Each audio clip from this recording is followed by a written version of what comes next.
नमस्कार मित्रांनो, येवन न्यूज महाराष्ट्रमध्ये आपले सर्वांचे स्वागत आहे।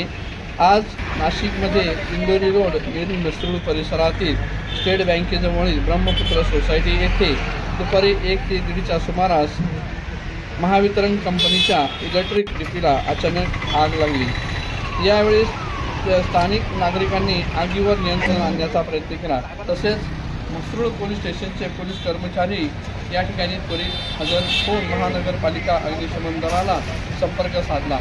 अग्निशमन दलाची ही गाडी त्वरित आली व आग विझवण्यात आली।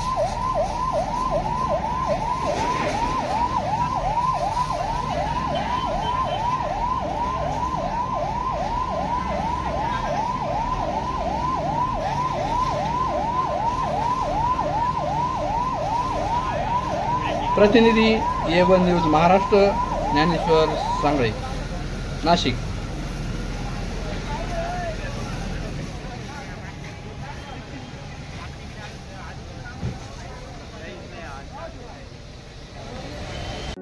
संपूर्ण महाराष्ट्रातील नवनवीन घडामोडी तसेच बातम्यांसाठी येवन न्यूज महाराष्ट्र चॅनलला लाईक करा।